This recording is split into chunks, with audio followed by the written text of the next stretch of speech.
Beijing. Theresa May on Wednesday joined a succession of British prime ministers who have turned to China for trade, investment, and a shot of confidence, while offering Britain as a reliable, competitive base in Europe. But her three-day trip to China, shadowed by uncertainties about Britain's withdrawal from the European Union as well as Mrs May's hold on power, has the makings of a long march.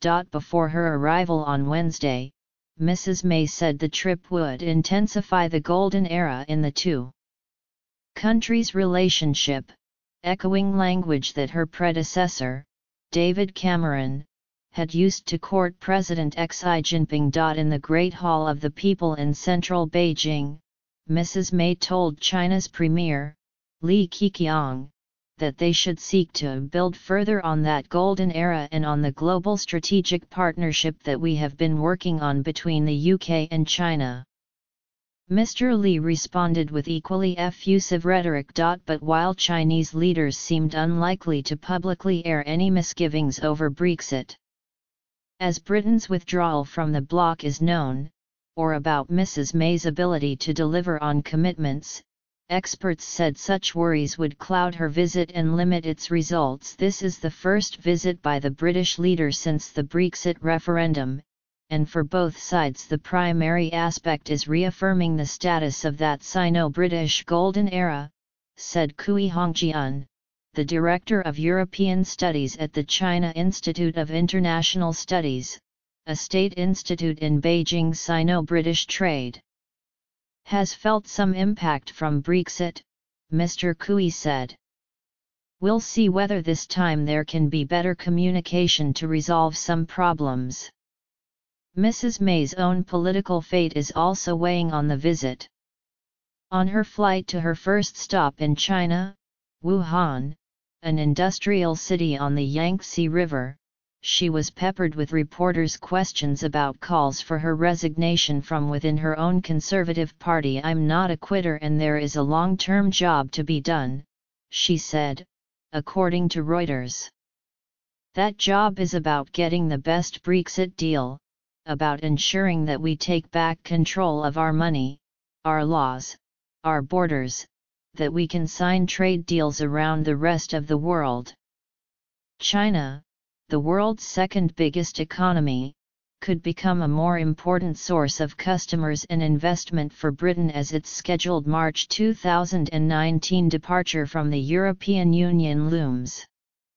After her meetings in Beijing, including with Mr. Xi, Mrs. May will visit Shanghai to promote trade and investment. In 2016, China was the destination for 3.1% of British exports of goods and services, while 43% went to other European Union member countries. Chinese officials are eager to talk up prospects for more business, and British exports to China have been growing. Representatives of more than 40 companies, universities, and trade groups are accompanying Mrs. May on her trip. But China also bristles with policies and practices that protect many domestic industries from foreign competitors, and Mrs. May has sounded a more guarded note about prospects for cooperation than did Mr. Cameron and his Labour Party predecessors, Gordon Brown and Tony Blair. Mr.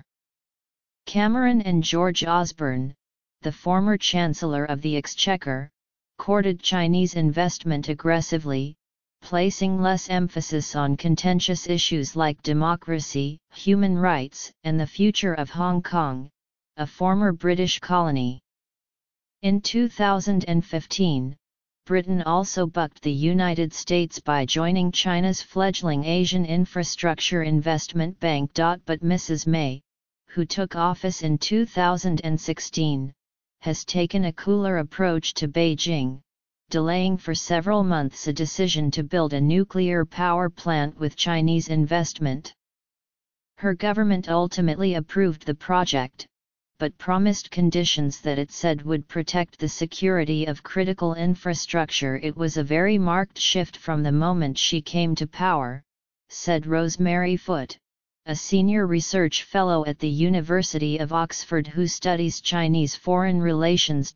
Chinese interest in investing in some sectors of the British economy, like infrastructure, technology, and even financial services in London, probably will not be seriously dampened by Britain's departure from the European Union, said Paul C. Irwin Crooks, a senior lecturer at Oxford University who is studying the consequences of Brexit for the country's ties. But in other sectors, Chinese companies' willingness to invest could depend greatly on the terms of Britain's new relationship with Europe, he said. In theory, after it leaves the bloc, Britain could design a relationship with China that could move away from the model currently being put forward in the EU-China relationship drive, Irwin Crooks said by email. But in practice, the European Union may demand that Britain avoid policies that undercut European trade positions, he said. This then is also a matter of high politics, and it is unclear in what direction it could move, Dr. Irwin Crooks said. This is not Mrs. May's first visit to China. She and Mr. Xi met during the Group of 20 summit meeting in the eastern city of Hangzhou in 2016. But this time, Mrs. May faces the dilemma of whether to endorse Mr. Xi's Belt and Road Initiative, his expansive vision of ports, roads, railways and other infrastructure to spread Chinese trade and influence. That project has unsettled some American and European policymakers, who worry it will be a vehicle for one-sided Chinese influence and interests. Britain has been cautious, stressing that the initiative should meet international standards.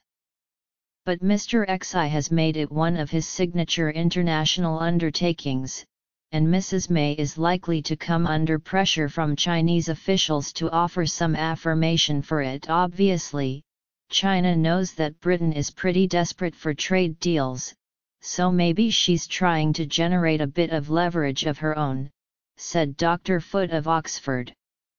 Secondly, there's a genuine concern that involvement in Belt and Road is not going to be open, essentially, to other companies and to other countries.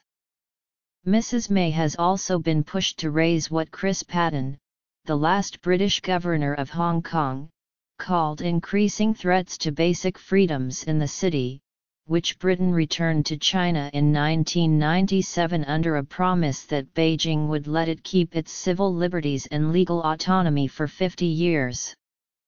Mr. Xi's government has tightened its grip on Hong Kong politics, publishing, and news media, especially since the 2014 protests there over China's refusal to allow fully democratic elections in the city. In a letter to Mrs. May this week, Mr. Patten and Paddy Ashdown, former leader of the centrist Liberal Democrats, asked for assurances that Britain's growing commercial relationship with China would not come at the cost of our obligations to the people of Hong Kong. It's been very difficult to build up a broad base of interest in the subtle changes that have been going on in Hong Kong, Dr. Foote said.